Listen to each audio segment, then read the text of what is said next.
You did it. Surprise, surprise. Yeah, we know about taxes, don't we? Yeah. And speaking of taxes, as Frank would speaking about King John and his taxes, we understand going back, of course, to one of my favorite figures. Some of you remember I had his action figure. Oh, yeah. He's the only pope with an action figure because he's mean and yet he's lean and he's ready for you sinners. Damn you, you know, that kind of thing. I mean that in the spiritual way, not in a bad way. Basically, the idea is, of course, we need a lot of money when we're administrators, not just warriors. And Innocent Third, as we're going to see, seems a far cry. And I thought about this morning when I got up. That's very strange, but I thought about St. Gregory the First.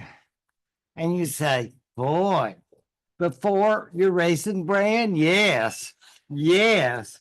Gregory First is a nice person to think about because you'll remember he sent the missionaries to the Anglo-Saxons. And that, of course, brought Catholic Christianity to these poor heathen. Now we go all the way from the late 590s, the early 600s, to Innocent III, 1198 to 1216. And a lot of this is because of the growth of the church, but a lot has to do with money. And what do we do with that money? Administrators. Yes. Bureaucrats. You got to have a lot of that.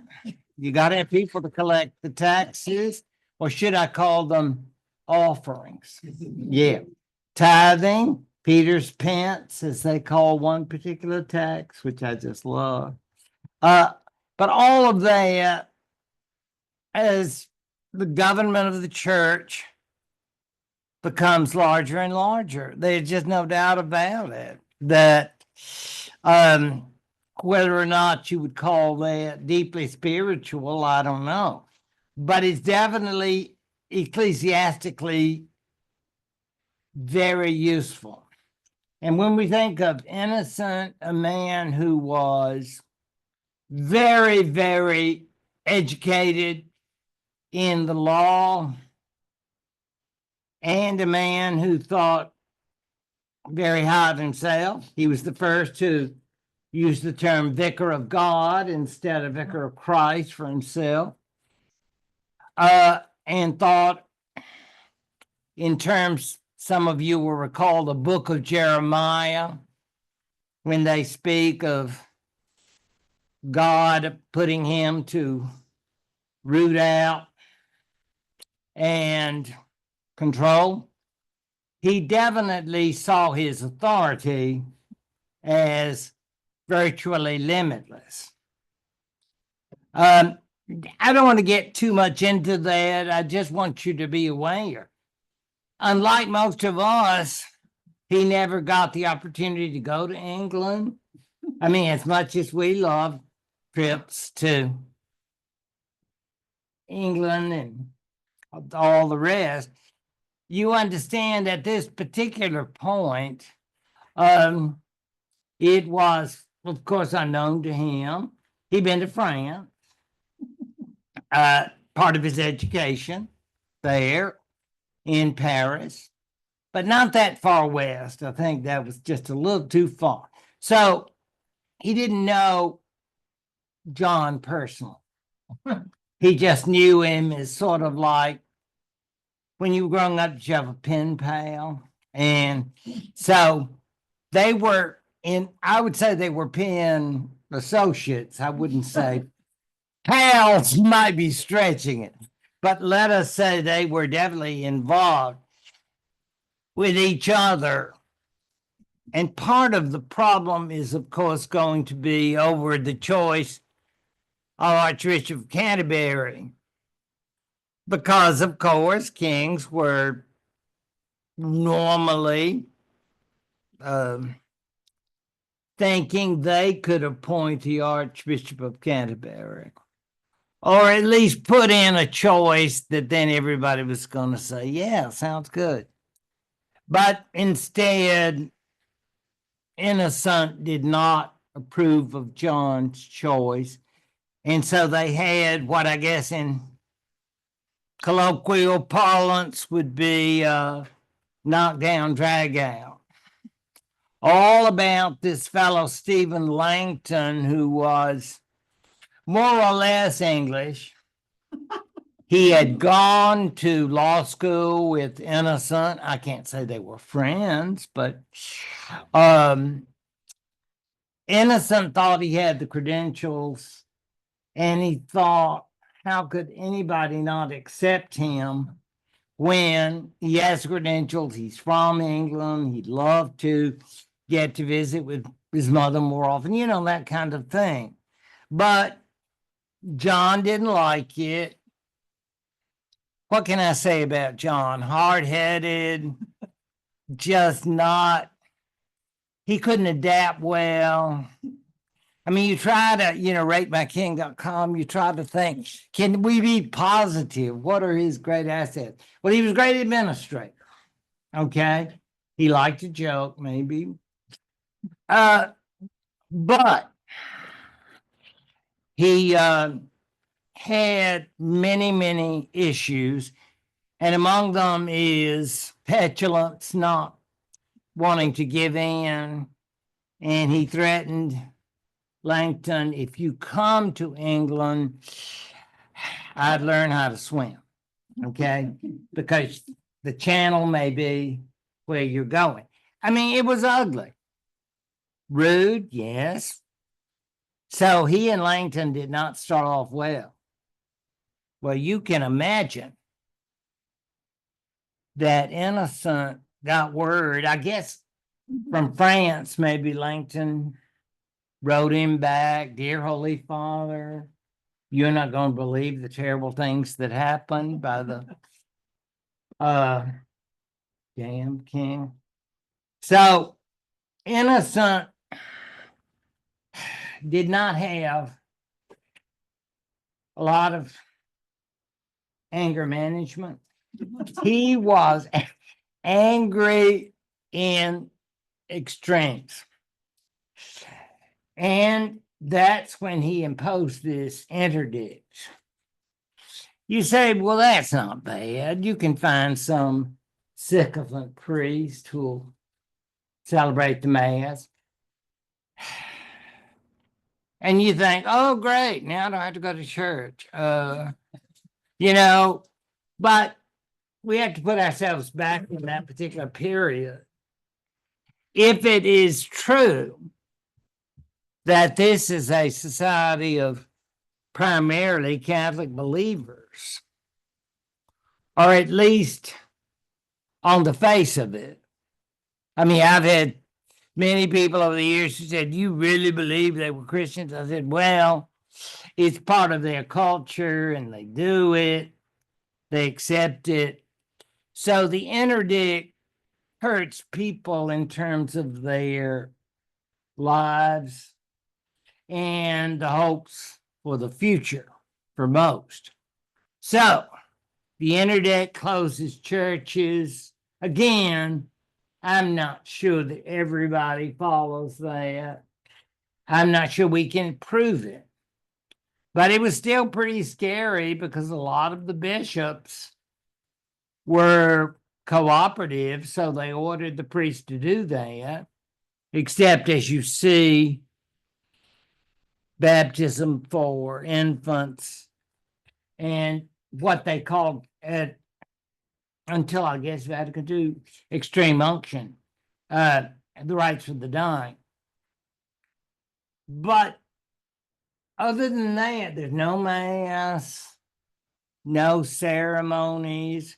And all of this has to do with Innocent and, of course, King John.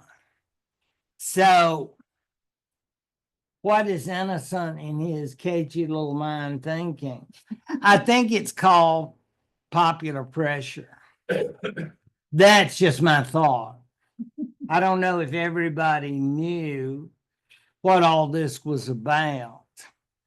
I mean, how could they? I mean, it's not fair to think of a society of that sort saying, wow, I just heard about this on my papal website. I mean, it's not like, yeah, God, John, I really, and we didn't get to go to mass this morning because of him. I don't know, but I think they understand that their king is responsible. I'm sure that maybe clergy are going around telling people, whose fault this is. Yeah.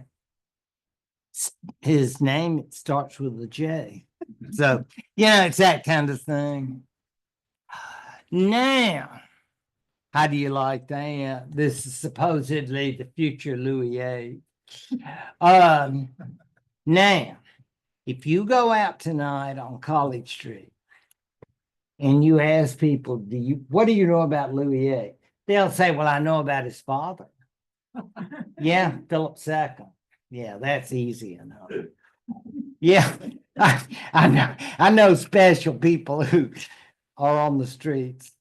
Yeah, very special, unique actually.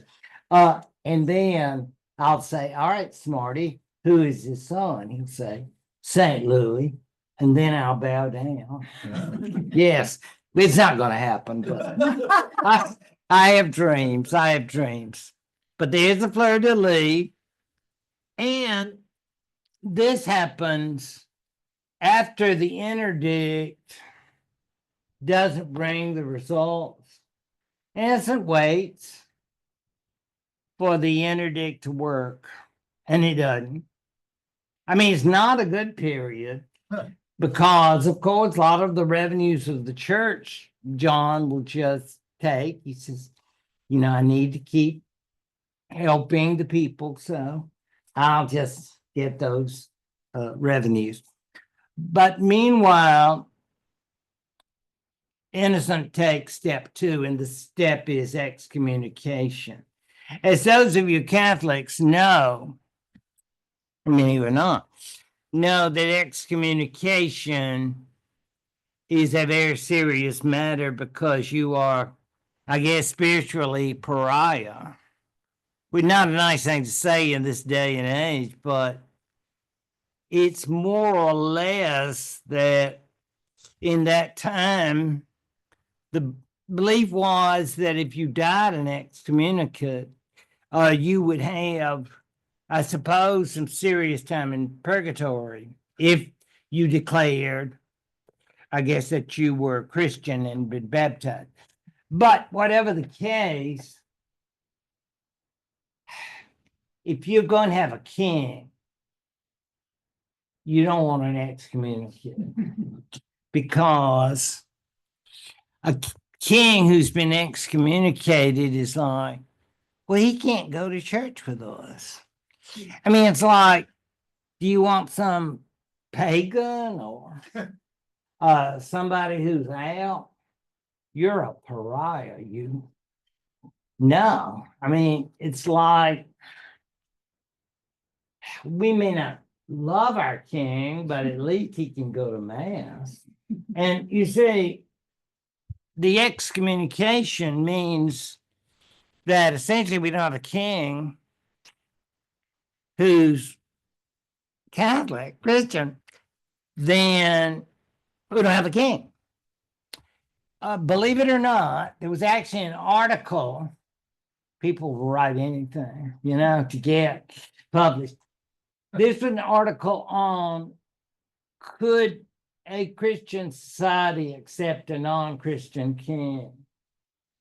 Yes, that sounds I mean, it's not going to make the big time, but it was interesting to me.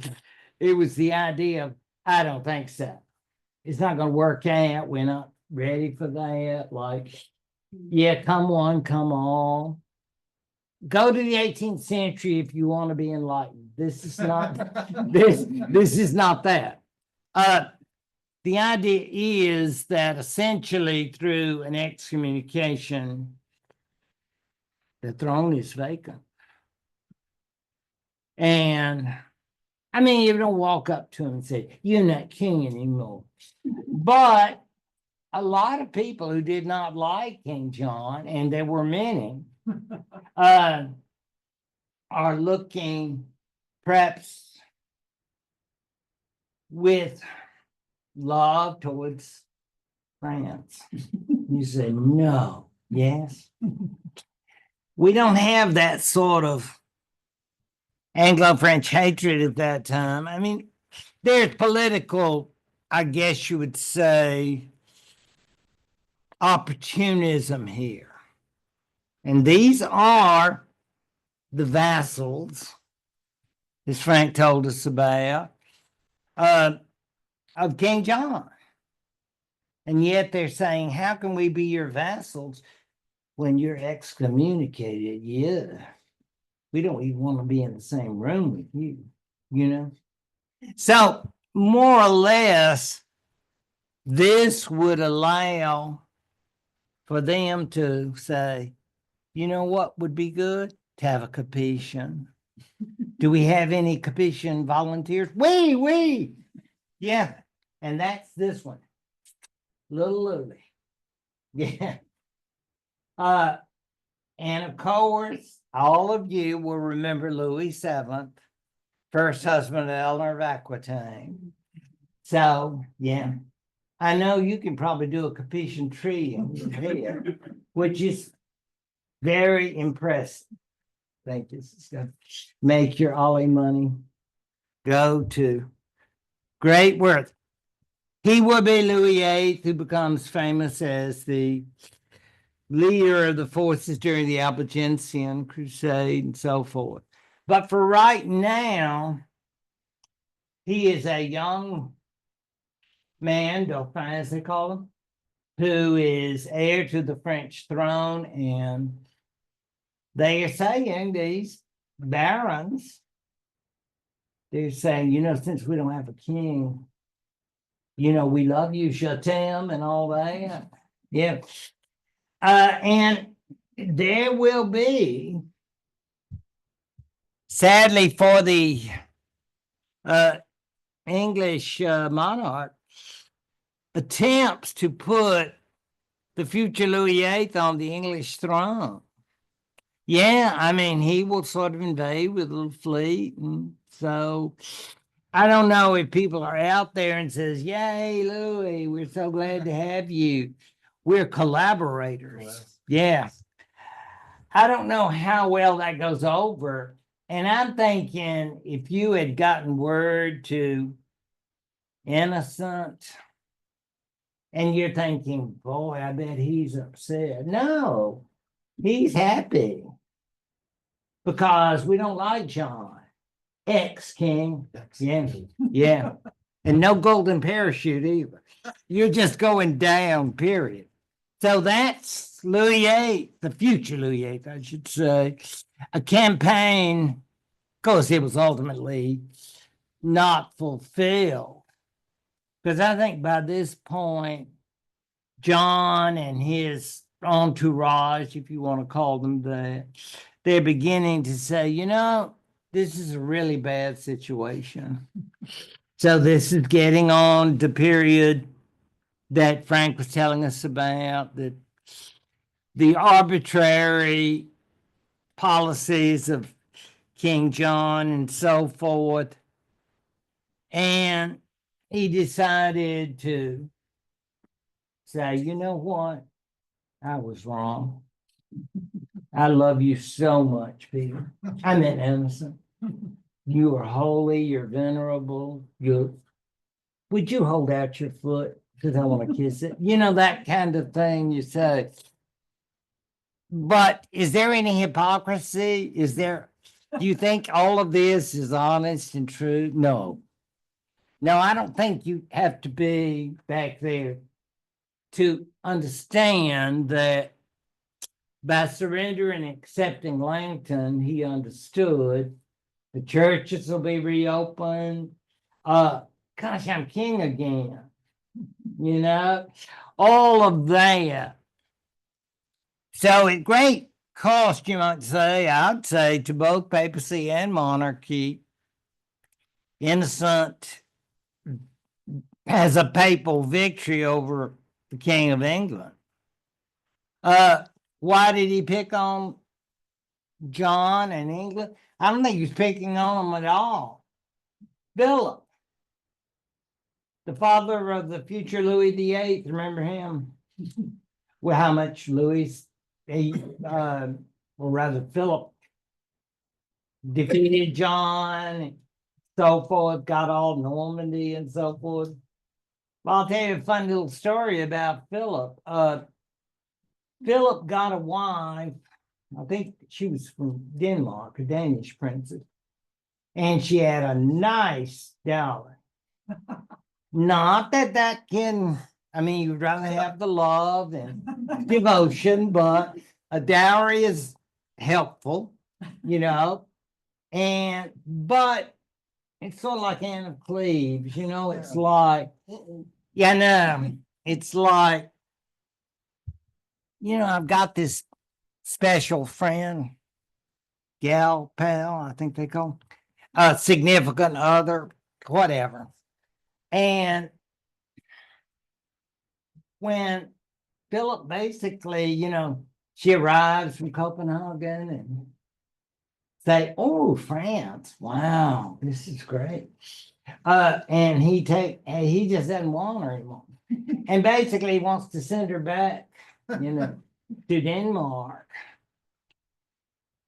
Boy, and I guess maybe they had some ceremony by proxy. Not wise. Yeah. So, mail order. Yeah, exactly. And Innocent got wind of this. And boy, they really had it out. And Philip said, "Well, I may become a Muslim. I don't know."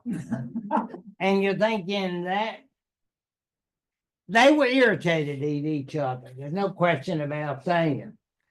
But he took her back. Come on. Maybe you can come to Paris and I'll get that dowry. And then we can do some breeding. But the idea is basically that there are many examples of Innocent. Now you know why he has his own action figure. Because he's battling. He is a very tough person if he doesn't feel like people are doing what they should. Now, you're thinking, oh, Stephen Langton and John, they got close. Archbishop, I love you. Not so much.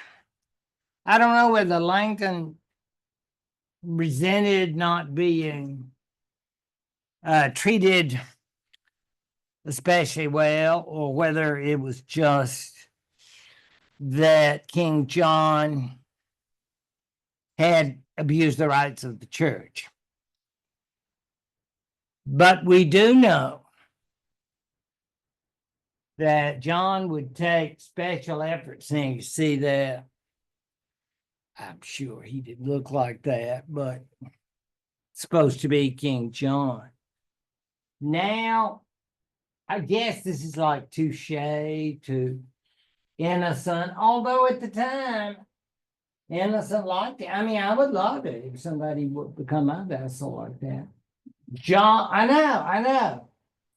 And then they were all like, I would say, I'll ennoble you, and who knows, the possibilities. Anyway, the idea is, and we have documents, that and this will be done, innocence representatives there in England will receive it. Because John will get down on his knees and say, I love you, representative of God on earth. And because I'm so unworthy, beat breast, beat breast, beat breast, I want to give you England, Ireland, all of that, because I'm so unworthy. And the representative of the Pope will then say, I know you're not, but you can preside over it in my name. Yeah. Oh, God. And can you imagine when Innocent gets the word back in Rome? Titillating moment. Turn on. Yeah. He's my vassal. He'll be the overlord. All of this, William the Conqueror, he refused papal request. I mean, this is such a papal turn on. We talk about Easy Rider. This is even, better than drugs. I mean, it's like, man, power. I've got it. So all of this means that if you are my vassal, people better not mess with you. Because if they mess with you, God is going to get them. So that probably was in Innocent's mind. Now you think, but this is all just talk. No, there's more than that. Because now as my vassal, there'll be a surcharge. Yeah. I mean, it's like a tip, a gratuity, whatever you want to call it. But you mean it more? Yeah. It's really expensive to be an overlord. And my vassal, you got to share the load. So you say, but yeah. So that's the way that will be. So you understand, as we get up to Magna Carta, we begin to think about all the problems. All right, he lost Normandy, he lost Anjou, all those territories. He may be implicated in the, shall we call it, disappearance of his nephew. Remember the heir to Geoffrey of Brittany. I mean, it just goes on in terms of deeds that were not pleasing. Now you say, you don't think the peasants would mind. Well, I don't think it matters whether they mind or not. I'm sure they did, but they are not a legitimate force at this particular time, although most people are peasants, right? Mainly, though, the ruling class, that is, these barons, bishops, and people of that sort, abbots. We love our monks, so let's not forget them. All of that means that even though Langton is accepted, and now we have Overlord being Pope Innocent, it's not so good. So all of that takes us to this document. Yes, there it is. I understand there are 4 extant copies.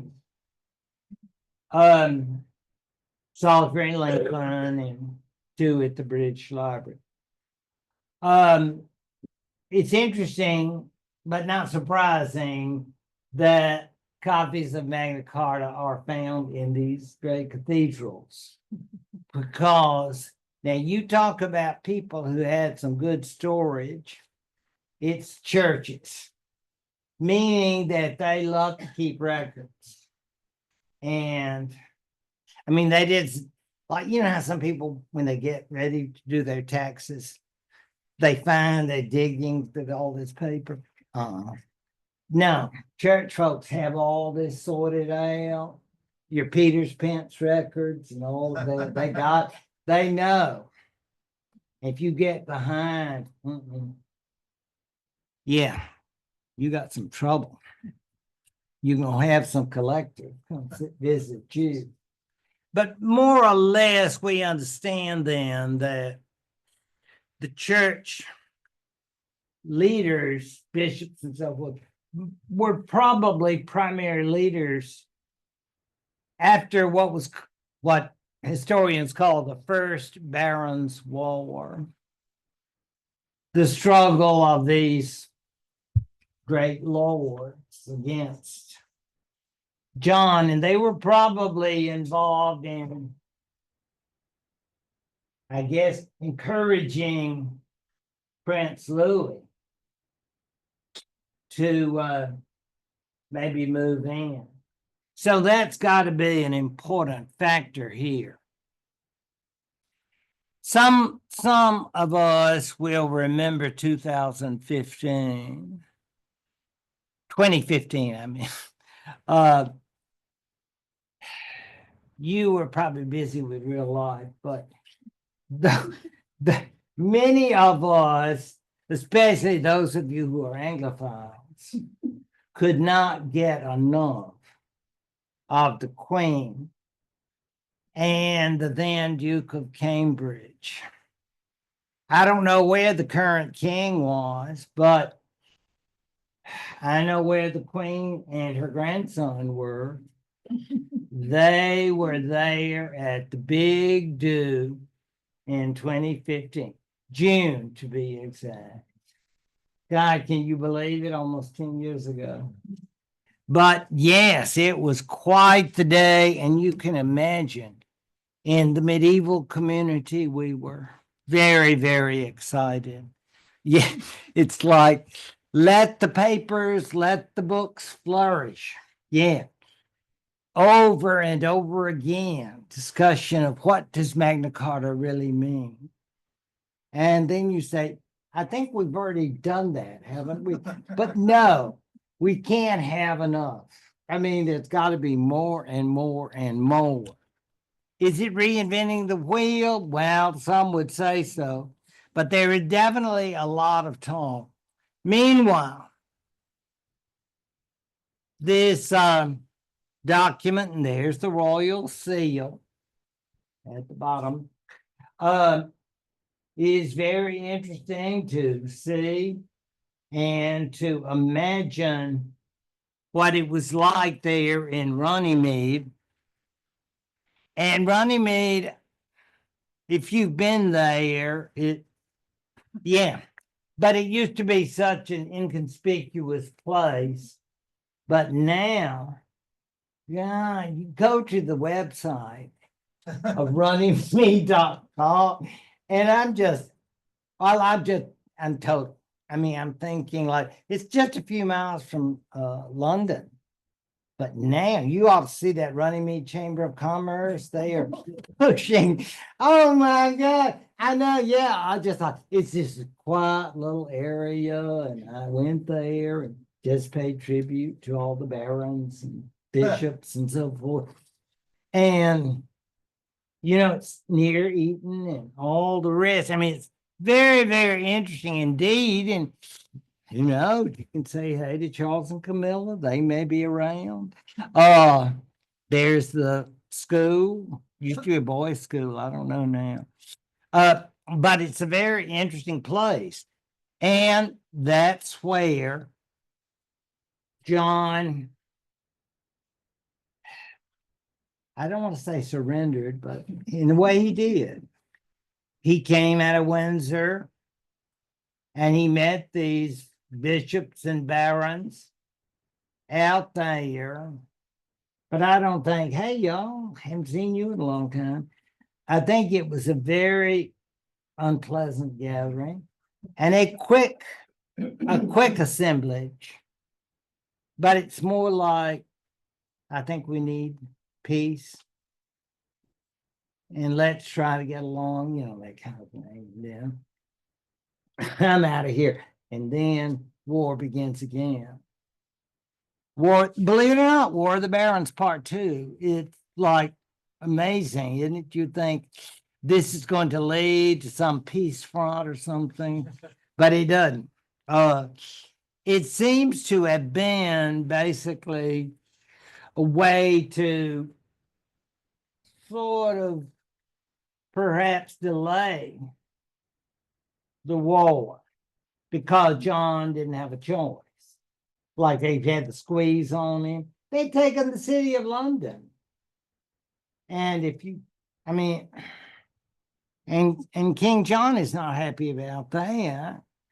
And I think somehow he managed to get out a note to Pope Innocent and said, "You're not going to believe how they have been very rude to me. These barons and bishops, they have just hurt my feelings. And you know how I love you because you're my Lord, you know." And you say, "God, you mean they're sycophants?" See, yes. Sure. But see, they never met. So, I mean, they kept their dislike by correspondence, but I'm sure it was there. Who actually composed Magna Carta? Well, I think we can be assured that Langton was doing the most of it. And you see, and again, my paleography professor always told me, if you keep looking at it, you'll be able to figure it out. I know. But it's to make us feel good, you know, when you start out. But you basically see how, and you can imagine. Now, in my day, you know, we used to have Xerox machines. They used to, and made it into a verb. You know, you could Xerox something, and but they didn't have Xerox then. So, what does that mean? It means copy, copy, copy, and that is what they did. It's like, I guess, it's good to be a monk because this is better than working in the field, I guess. Good job. Basically, you're going to get to do all these copies of Magna Carta. Oh, I'm so excited. Yeah. It's amazing to me how they do that. And then you see all the abbreviation marks. That means what's going to be. Now, Magna Carta will start out, and it sounds nice at first, like to all the knights and barons and bishops and other great leaders and all my beloved subjects, greetings, your king, you know, that kind of thing. And you say, he really cared. No, he didn't. They had written it for him. It is presented to him. You say, they hadn't had sensitivity training, had they? No.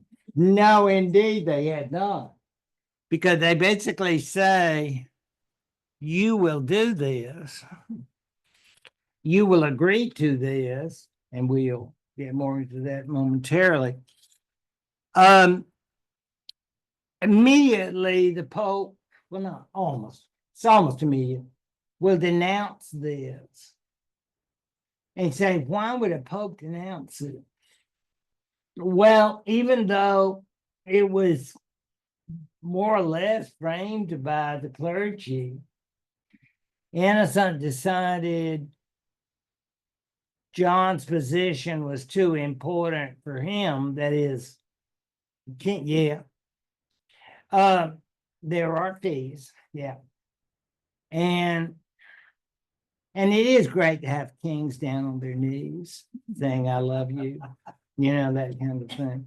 So more or less, he views Magna Carta, how dare you talk to your king like that? Because the king is mine. You know, it's like, if anybody's going to do something bad, it's going to be me, not you. He is your Lord.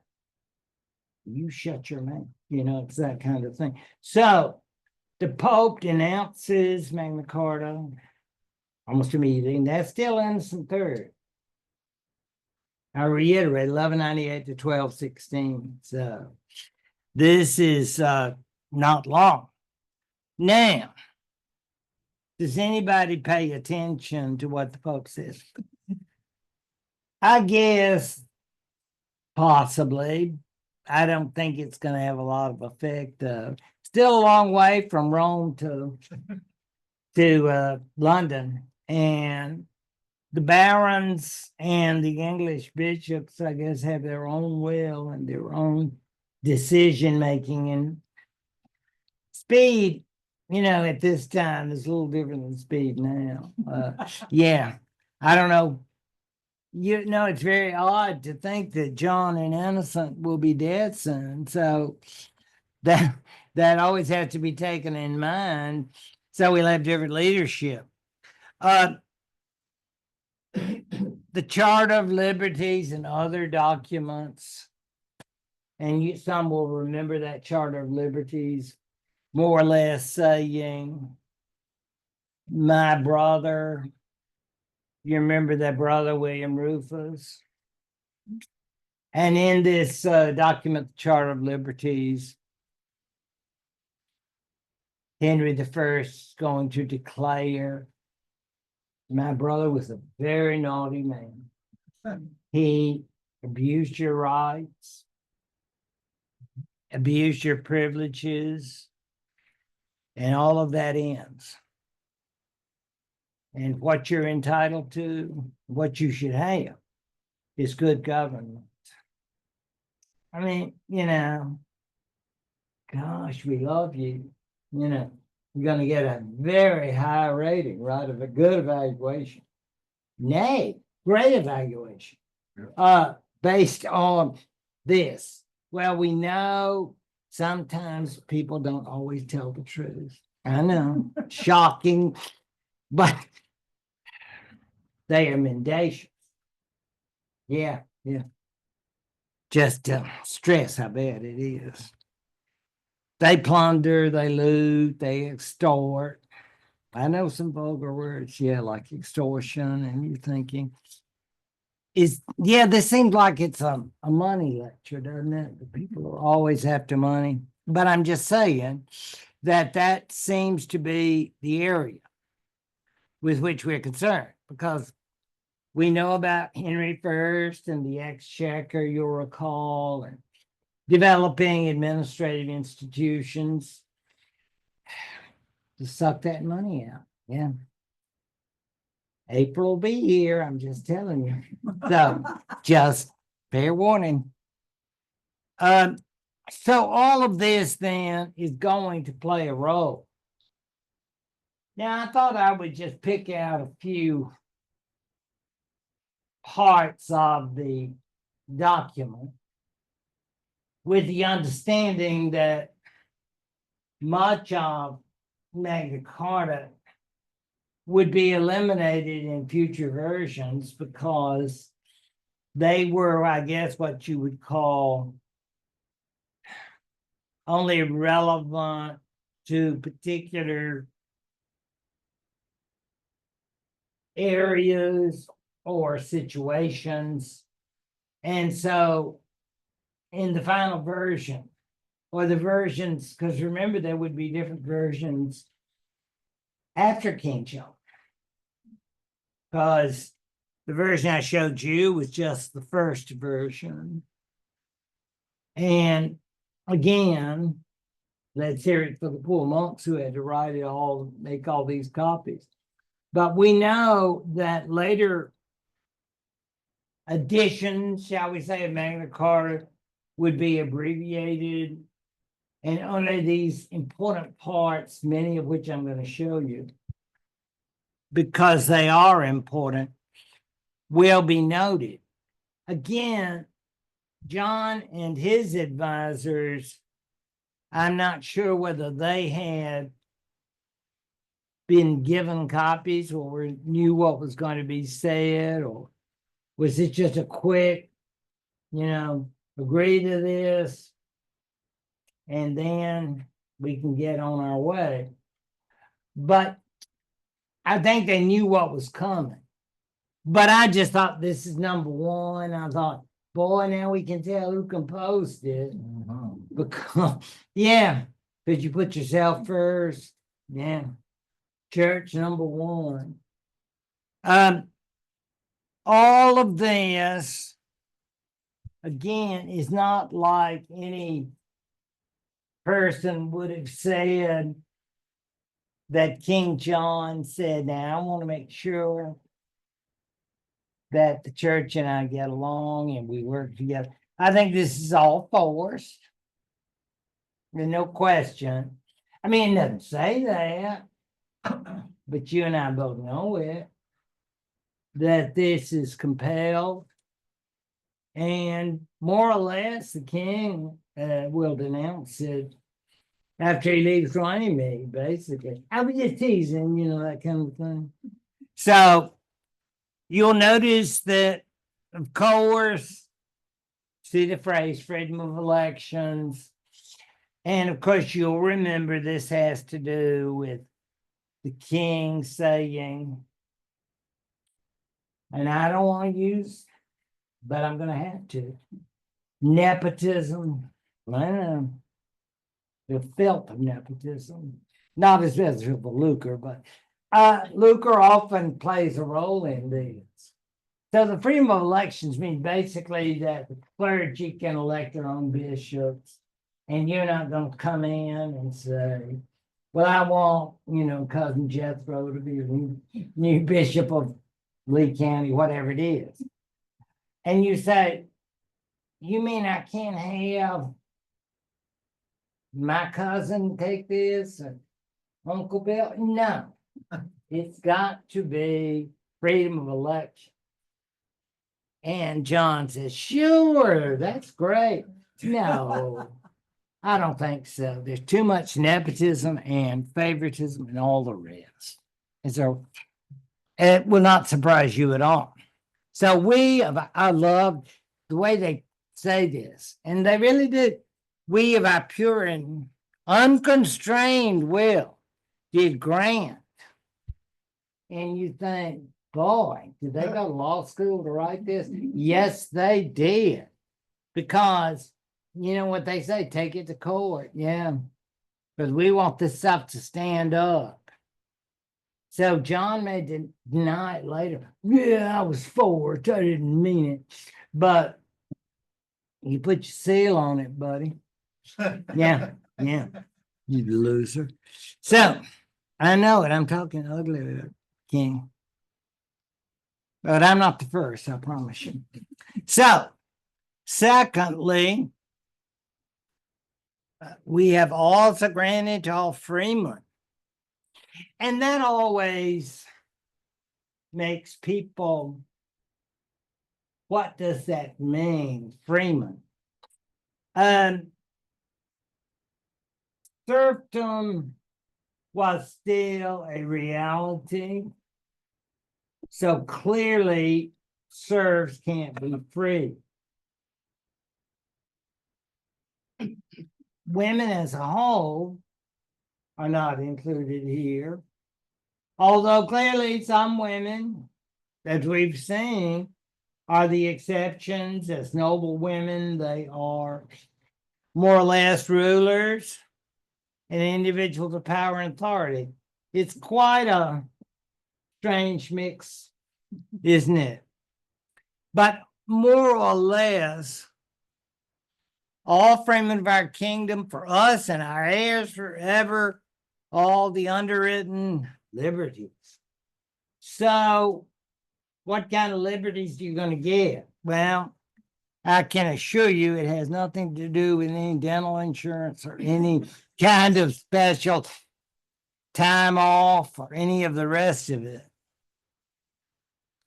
Now, I did think this particular aspect was interesting because we go through these women, and again, when we say widow, we don't mean some peasant, do we? When they say a widow, we're talking somebody with means.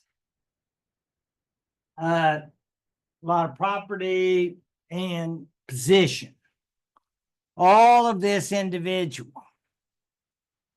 And again, this has to do with the status of women, I think, at this time. It's number 7. So this shows you the significance of women in this kind of society. Shall have her marriage portion and inheritance, nor shall she give anything for her dowry, and her marriage portion, or for the inheritance which her husband and she held on the day of the death of that husband. I guess, what does extortion mean to you? Yes, we know. They show up at the widow's door and say, we're really sorry about your loss, but guess what? We have somebody special waiting for you. He just happens to be the king's cousin or whatever. And guess what? You don't have a choice. This is not like a dating website. This is going to be, you will marry. Yeah, but I want to be a swinging single, or don't think it's kind of. And you wonder why so many women went to convents. And no, I mean, it's an address. I don't mean like you don't have to Crisco or, at Windex, none of that pledge. This is all about authority and power, because this is the only way they can get it. Because if they have to marry again, yuck. I've done this once before. So this is, I think I had quite enough. So basically, this is the idea of, and I'm not believing, and I'm sure you're not either, that it was actually carried out. I'm sure women were still forced into marriages that were advantageous with some man. Some, in fact, you said, well, there's such an age difference. I don't think they were worried about that. I think that's something, mostly on the side of the male would be the older. But whatever the case, the dowry and whatever property she may have got. Now, what if there had been children by the marriage? Well, see you in court. We can sue, and there are lots of legal repercussions to that. But the idea is that insofar as this particular sort of woman who has property, who has certain clout in this society, her rights should be preserved. So again, as I've said, now we go to number 8. No widow shall be compelled to marry, because forced marriages were very, very common. It's not, again, you're not going to date or any of that and say, yeah, I've really wanted another relationship and I'm so glad you're, no, there's nothing romantic, and no harlequin offer would ever come up with, and all that. Well, it's a reality check, I think, to think that there's anything romantic here. But notice this. I thought this thing. She gives security not to marry without our consent, because the arrangements that were made in terms of people marrying, and again, the kind of people I'm talking about. I'm not talking regular folks, as we call them. And there are a lot more of them. The regular. They can marry, if love strikes help yourself. But this means that if the individual holds land as a vassal of the king directly, then that individual will have to have royal permission for marriage. And again, it's not like I want to think about will you be happy together or any of that. It's more like, would that relationship be dangerous to me as king? You think, well, that seems rather selfish. Well, that's the way it works. What would you call it? Politics. And see, without the consent of the Lord of whom she holds, I thought that was interesting, considering the limited rights of women in that period. You're also noting that as the widow, she has certain rights, or perhaps her father had left her lands. Whereas, obviously, she's not going to be put under. You understand that once she marries, most of that authority is gone. So, understand then the significance of marriage for the individuals who are the, what you say, ruling class in the feudal world. And remember, the big discussion nowadays is going to be, was this a document just for this feudal class? Or was it for each and every one of us? Now, this is the one to which Frank referred, I think, the idea of the unjust application of taxes. Because wars, according to the classical feudal, shall we say, plan, was to have a war, and we call our vassals, and more, it seems that people thought, shoot, I'd rather not call them up. I'd rather have mercenaries. Yeah. Professional. Like you see this magazine called Soldiers of Fortune. And maybe they were ready to fight and they stayed, worked out a lot. I don't know. But basically, the idea of this age, scuttage, more or less has to do with, well, if you don't fight, there'll be a little fee. And you say, but that's not right. I don't know. You talk to your tax folks.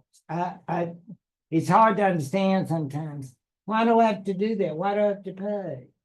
I mean, if I'm not fighting, well, because he has a right to your serving, and since you're not serving, then you have to pay a fee. Well, that's the way it works. But this more or less says you can't make us pay it unless it's a really special occasion, because it's not fair. You know what it is? I'll use a bad word. Started with E. Extortion. Bad king, bad king. Well, now they don't say that, but you can sense it. There are 3 times. Ransoming our person. That's a good one. Yeah. Ransoming our person. Because, as you know, it's not as good to kill somebody as it is to capture and hold them for the ransom. That was actually done to, remember Richard, John's older brother? Yeah, he was captured by a German king, and you say, well, that's ugly. And he was held for ransom, yeah, and a lot of gold. The idea is then that this would seem a proper time that you'd have a serious fundraiser. And you say, well, I gave it the offices and, run around. Now, according to Magna Carta now, that's something you have to do. Secondly, making our eldest son a knight. Well, there was only one son, there was only one child. And that person we'll start on next time. For once marrying our eldest daughter. For once marrying our eldest daughter. Well, people can go through a lot of spouses because the life expectancy was not that great, especially for men. So you could have lots and lots of ceremonies, and each one would have a fee. And you say, but who would do that? Well, I'll tell you who would do it. King John. In other words, people will do a lot to raise money. And not in a good way. I mean, that we sign sometimes, please join us and blah, blah, blah. But in this case, they are more or less going to do this extortion. Yeah, I know. We just asked you, but we need a little more. Gosh, I remember when they would have the thermometer, maybe in the town square, and such. Now let's all let it go up. Remember those? The idea is, I'm sure King John had one in his palace because it was always, again, a question of fundraising.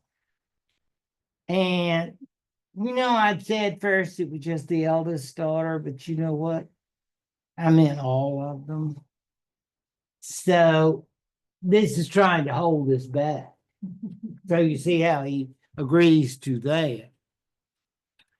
And so that's just 3.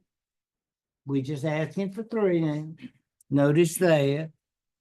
For my ransom, for my son, make him a knight, because remember that's like bar mitzvah or baptism or something like. We have big band, open bar.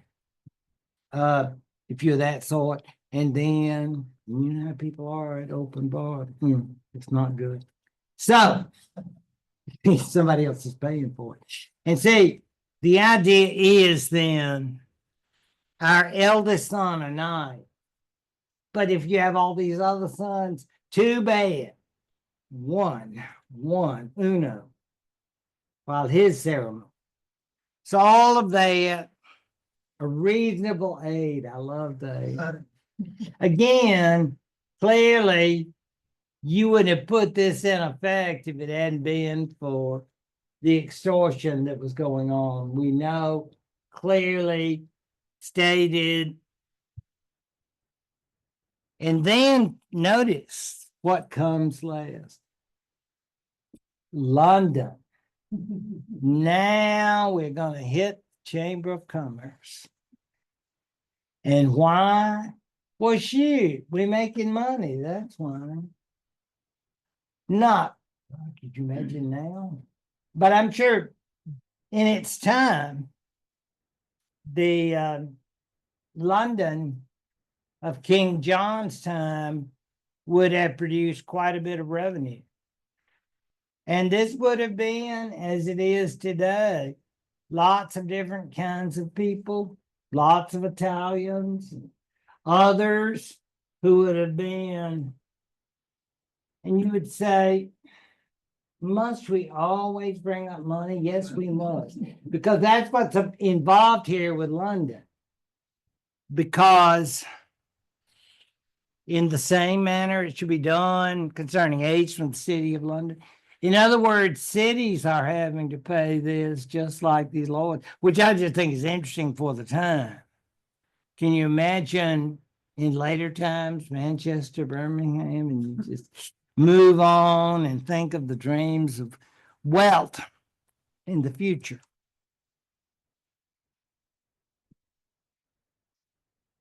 Number 39. Oh boy, that's the one. Again, now, if you go out tonight and you're at College Street, 11 or 12, and ask them about number 39, they'll say, I'm so glad you asked. Yeah, no, stay home, but you'll notice that no free man shall be seized or imprisoned, or stripped of his rights, if outlawed or exiled, deprived of his standing in any way, nor proceed except by the lawful judgment of equals or by the law of the land. I think when we see that, when we often think about jury of peers, but that's not really what it says. Some people may have interpreted it that way, but it means there is a common law to which everyone who's free should be subjected, and people are not supposed to be denied justice, delayed, and so forth. The idea again being that the king can't be arbitrary. He can't say, I am the law, I am the king, I make the law, I'm above the law, whatever. So that's why, of course, you can't sell justice. Don't they put people in prison for that? Yeah. So it's considered a very serious matter. The merchants, I thought that was interesting because there should have been merchants from all sorts of places. So I'm assuming that England is becoming increasingly, shall I say, cosmopolitan, in the sense that there must have been people, even at this period, because we think about this as being part of the Renaissance, I guess, but that London had already become, in some ways, a great international city. Now, what does this really mean in 41? I expect there was again probably, so you want to come in and have a business. What's it worth to you? You know, you say, well, that's not right. Yes, I know, you know. But again, sometimes there is this issue of the people. Now, the debate has come about the value of Magna Carta because, as we will see, it will be revised and reissued in the reign of the king's son. Because, unfortunately for King John, he will not live long after the denunciation and the resumption of the war. And he will die from that most hideous dysentery. Yes. And as you can imagine, he has not gotten a good press. And if you don't believe me, just go to Shakespeare's play. Yeah, it's all there. And I don't think it's ever changed. John revisionism. He really had a good heart and he loved people. I never hear that. The only thing I hear is sort of like, should we make so much of Magna Carta? Notice Magna Carta, the cornerstone of American liberty and all that. Some have insisted it was simply a feudal document, here today, gone tomorrow. Well, It did make the point, as did the Charter of Liberties, that no one, even a king, is above the law. And the law is above the king. And the kings, and again, this is England, the king is sworn to obey the law according to this. Now, again, this would not affect Pope Innocent III, right? Because this is simply an English document.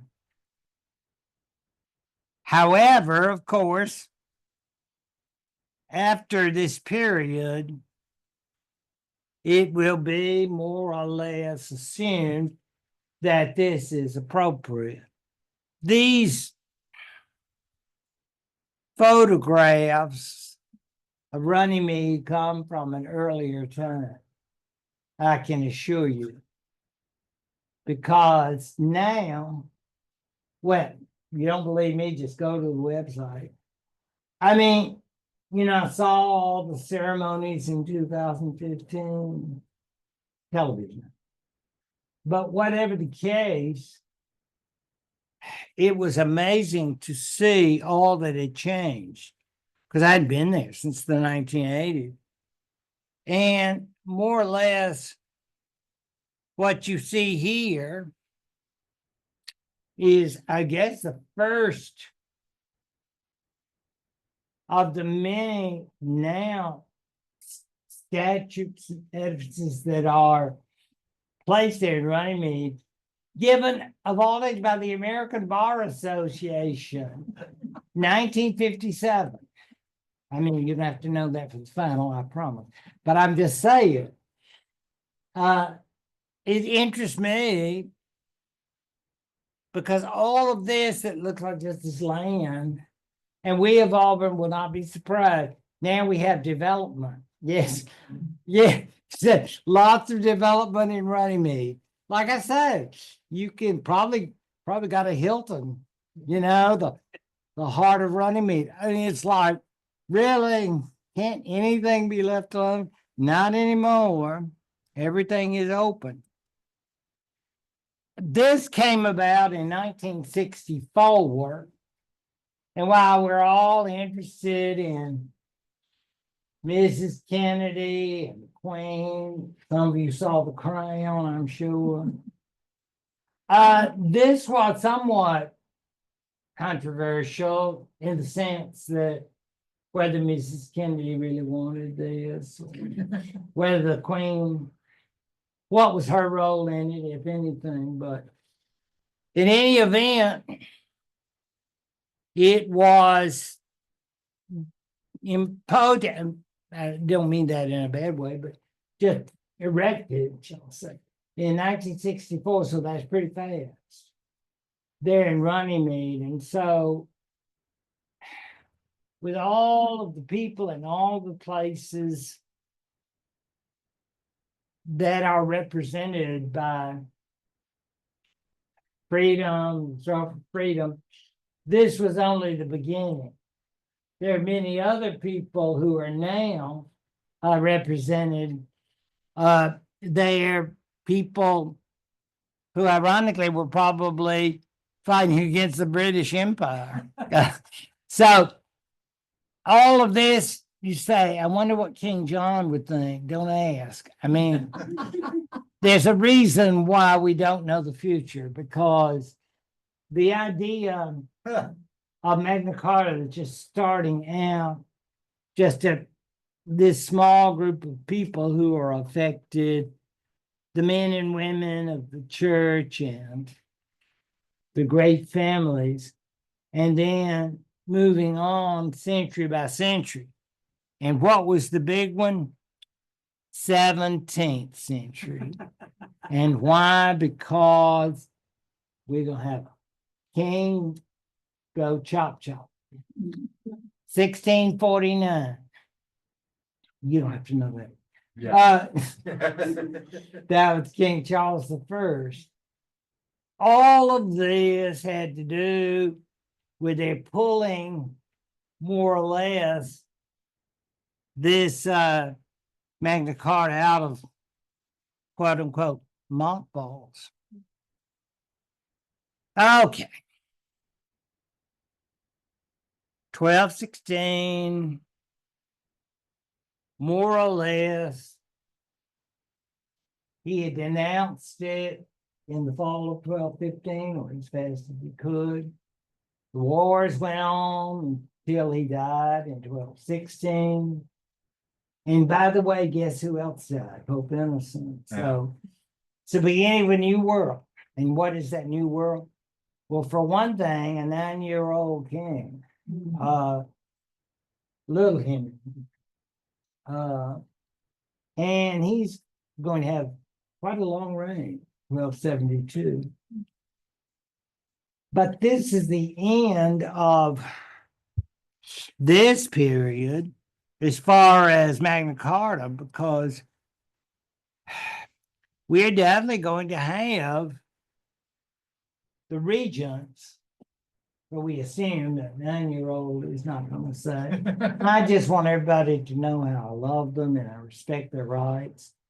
I'm thinking, yeah, he's probably learning his playing and learning his conjugations and declensions, as we all do in Latin class, and all of that, and saying, gosh, Uncle Henry, or, Aunt Mom, do you think we ought to reissue Magna Carta? Whatever the case,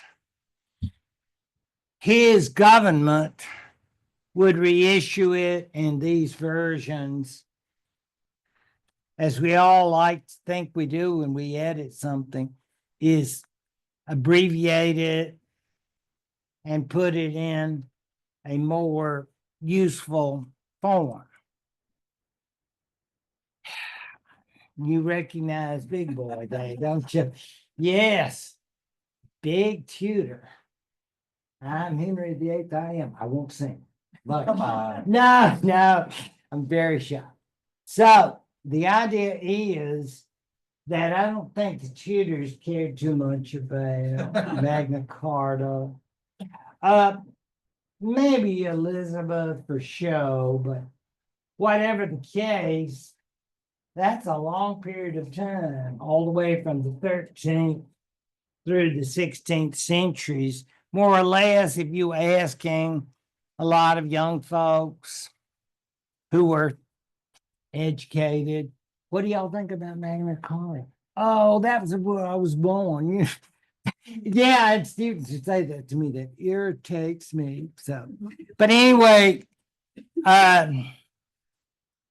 what will come, of course, is the end of the Tudors. Say goodbye after Elizabeth, and we go to those Stuarts. Now, I love Scotland. I know you do too, but these Stuarts tended to have problems.